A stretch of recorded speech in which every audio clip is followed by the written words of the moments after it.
nome é Hipérides Pereira de Macedo, engenheiro civil com pós-graduação em hidráulica e recursos hídricos. O Ciro me convidou para ser secretário de Recursos Hídricos, porque já conhecia a minha trajetória de palestrante na Federação das Indústrias, na FACIC e tudo, e como professor também da área, e eu fui guindado essa posição na Recursos Hídricos.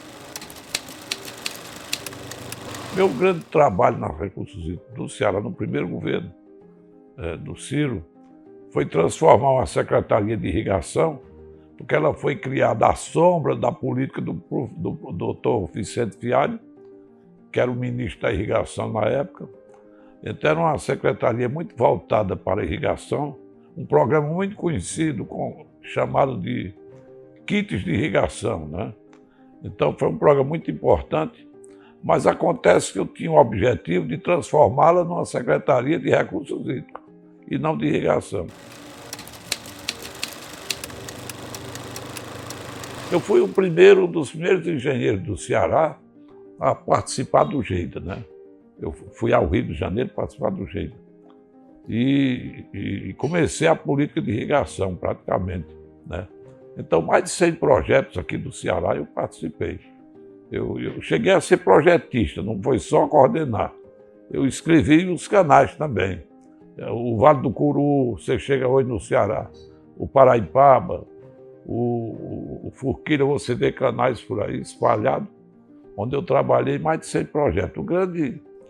O grande objetivo meu também foi participar dos planos estaduais de recursos hídricos do estado do Nordeste.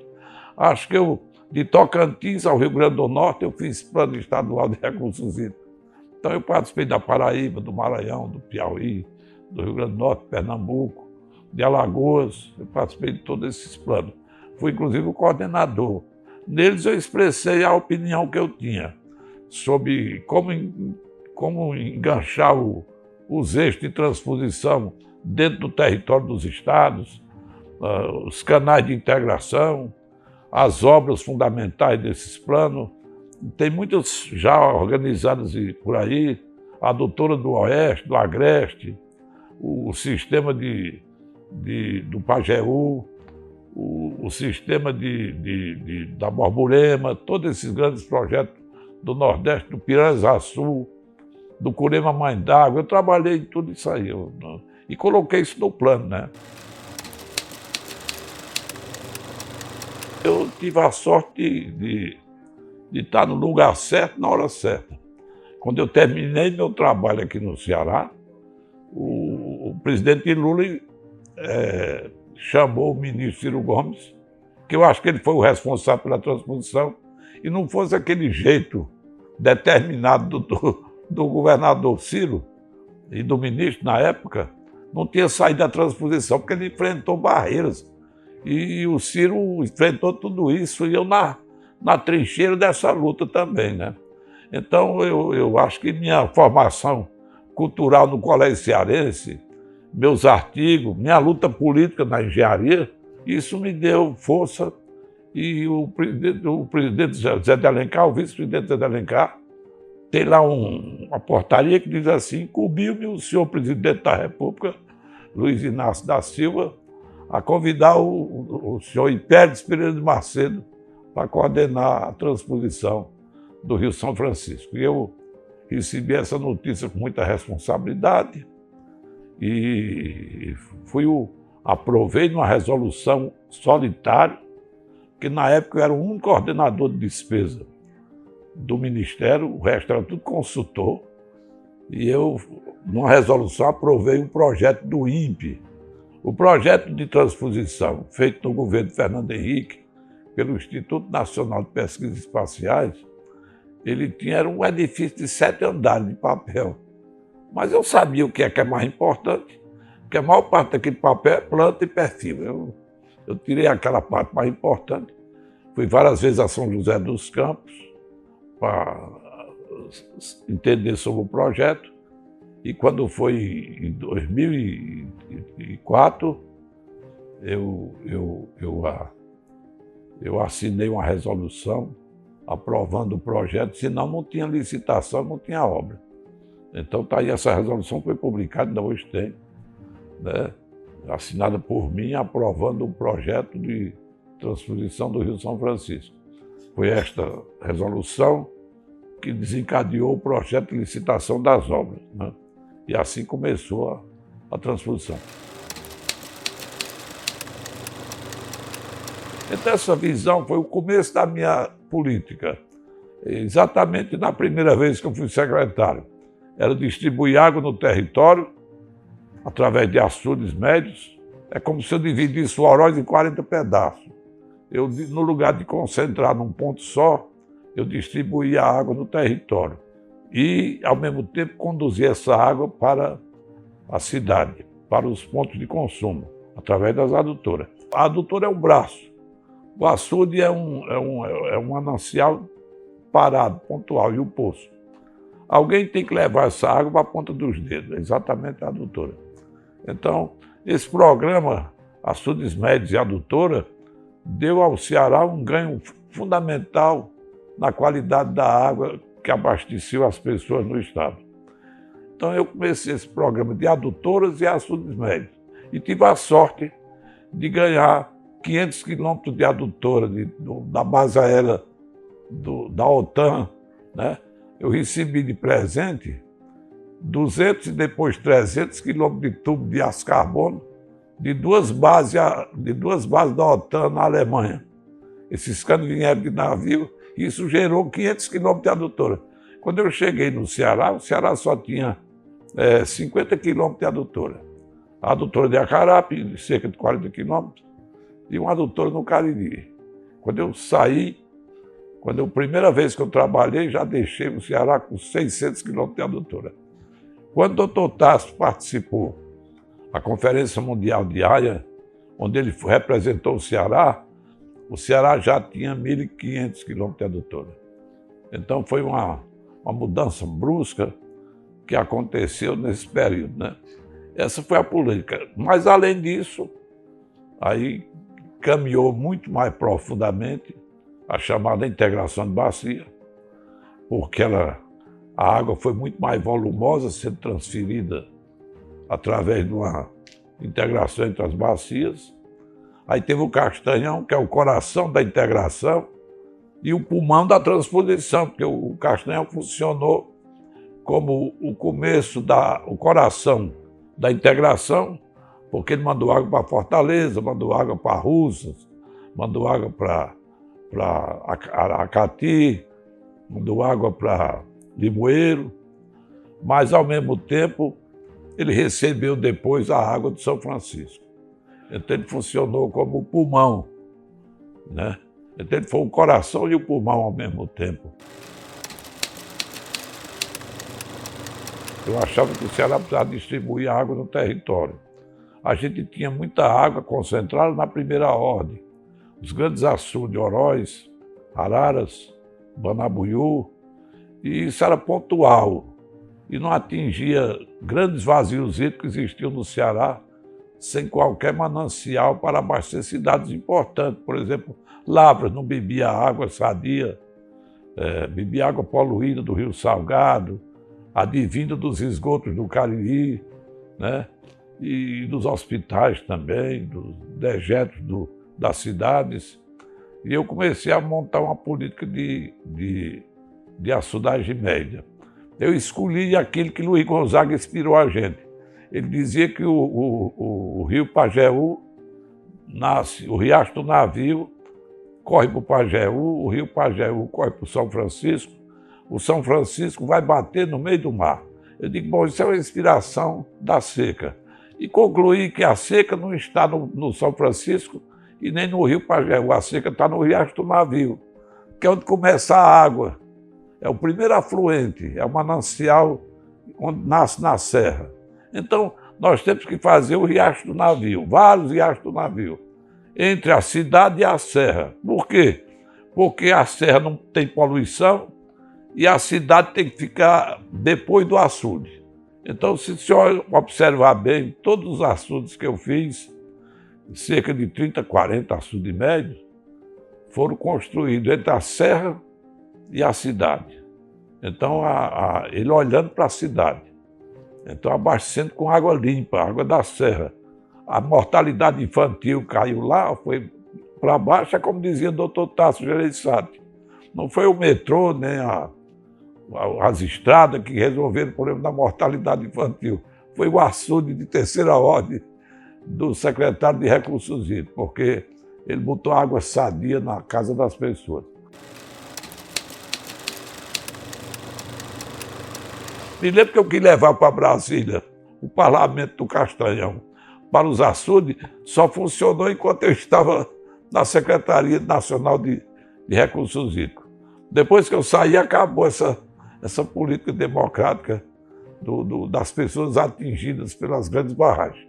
Porque era uma obrigação que a política de água tem que ter, é de democracia. Sem democracia, você não é política de água.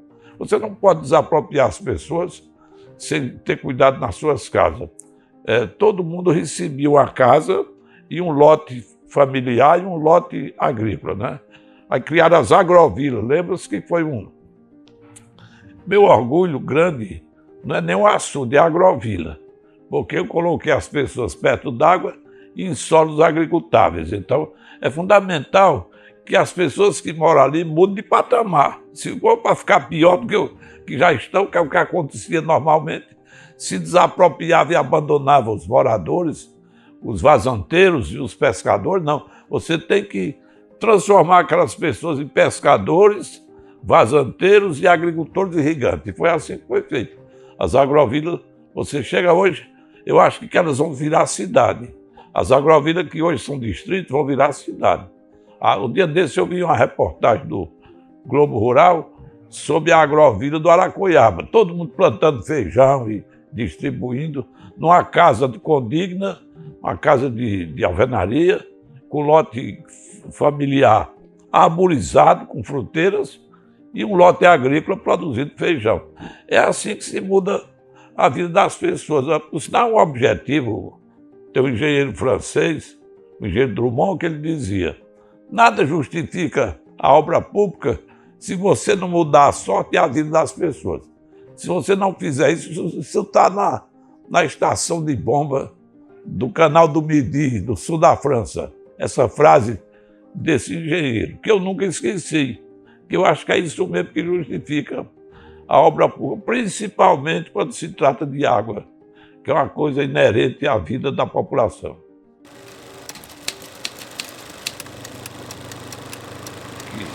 Esse talvez seja o grande projeto, o último grande projeto que eu fiz ultimamente foi essa integração da bacia do Tocantins com o eixo norte, com a transposição de São Francisco.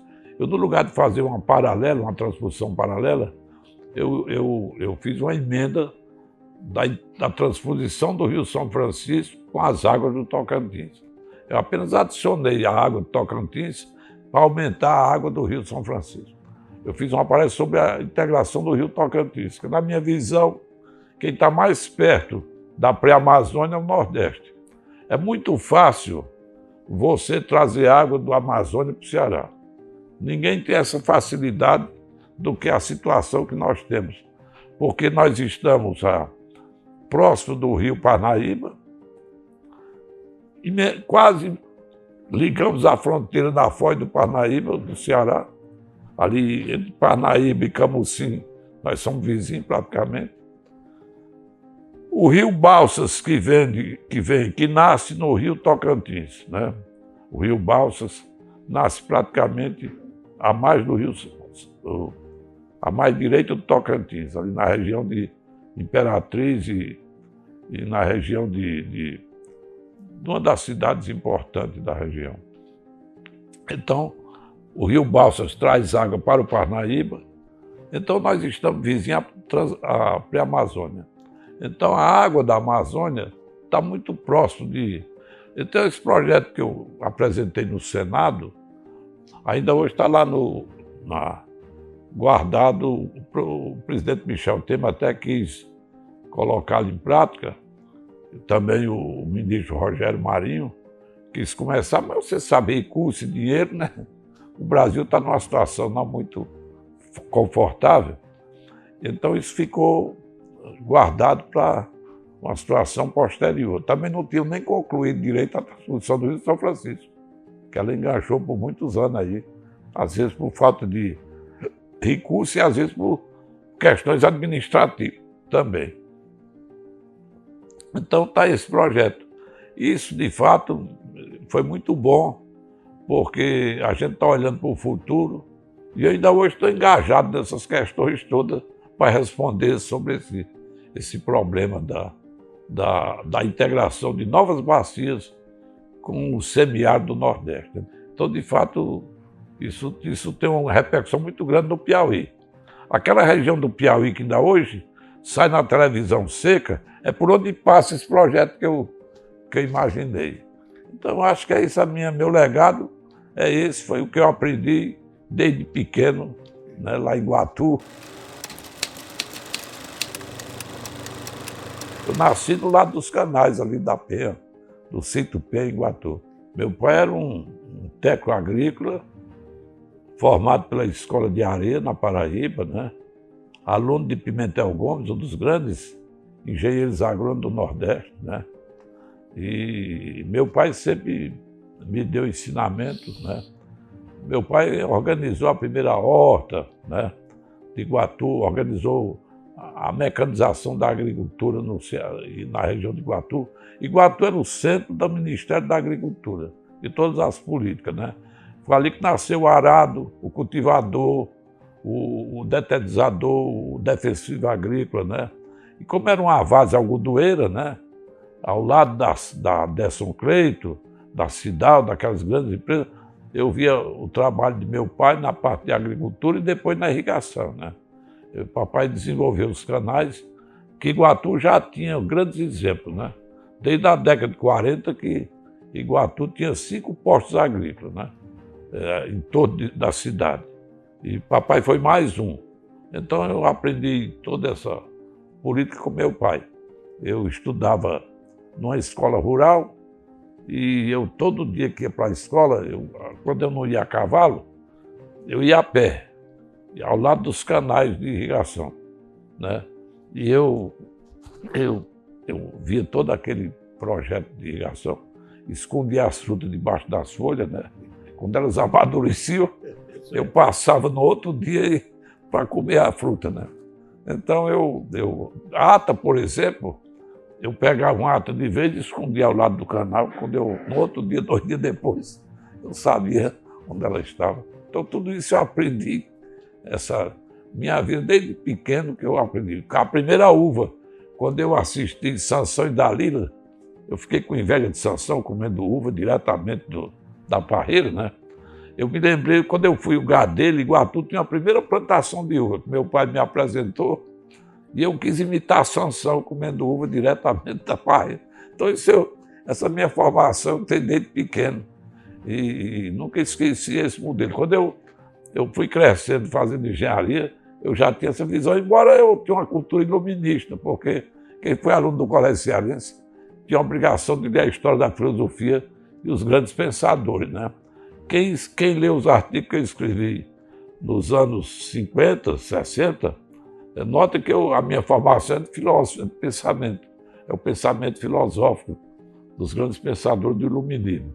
Mas isso não só fez ganhar, porque o engenheiro que tem uma formação holística e que tem uma visão cultural mais abrangente é muito melhor engenheiro do que se ele for muito estreito, né?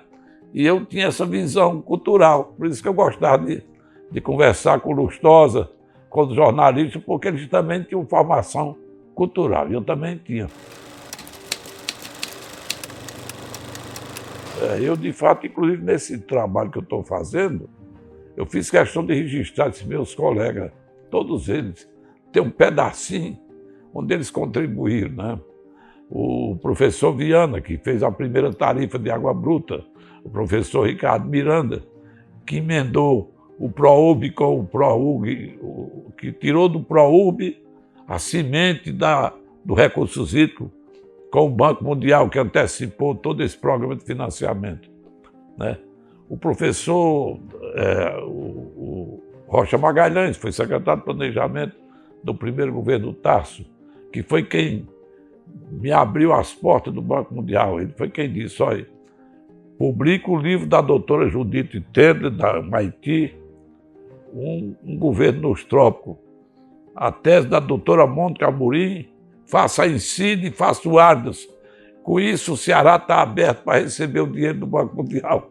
Então, trabalhei nesses parâmetros que organizaram o Ceará para receber o dinheiro do Banco Mundial. Então, isso foi quem me deu essa notícia, foi Rocha Magalhães, fiz questão de registrar. Trabalhei com muita gente importante, doutor Martins, fez o primeiro Código de Pesca do Ceará, doutor João Bosco Oliveira, que fez o PRODAN. Então, tudo isso foram pessoas que deram uma contribuição imensa a essa região. Doutor Nilson Campos, que fez o projeto do triângulo do doutor Nilson, aquele método do triângulo, que facilitou a medição da descarga das barragens nos projetos do banco. Todo esse povo teve uma contribuição muito grande. Tem um dedo da engenharia, são engenheiros que formaram comigo essa grande equipe, que eu lamento às vezes não citar todos, porque ainda tem mais gente no meio dessa história toda. São pessoas que muito contribuíram, mas que me ajudaram muito. Eu acho que o engenheiro que trabalhou com mais colegas da área no setor foi eu na minha administração.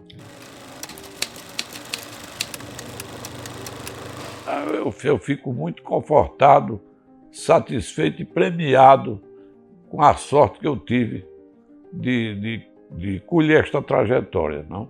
Não só trabalhar nesse ramo, como colher esses frutos dessa trajetória.